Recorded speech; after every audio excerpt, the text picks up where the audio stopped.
মানুষ অভিমান করে কেন জানেন? কারণ মানুষ চায় তার অভিমান ভাঙানোর জন্য কেউ ব্যাকুল হয়ে থাকুক। প্রচণ্ড অভিমানে সব কিছু থেকে নিজেকে গুটিয়ে রেখে নিজেকে আড়াল করে রাখে। সে চায় কেউ আড়ালে থাকা মানুষটাকে খুঁজে বের করুক। মানুষ সবসময় নিজেকে প্রিয় মানুষটার কাছে স্পেশাল হিসেবে থাকাটা পছন্দ করে।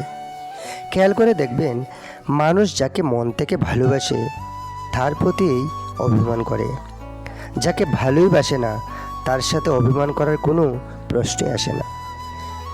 আর তাই একটা মানুষ যতই অভিমান নিয়ে বসে থাকুক না কেন, যার সাথে সে অভিমান করে সেই মানুষটা ছাড়া আর কেউ তার অভিমান ভাঙাতে পারে না। মানুষ অভিমান করে প্রিয় মানুষটার কাছে গুরুত্ব পেতে, একটু আদর পেতে, প্রিয় মানুষটার একটু সঙ্গ পেতে।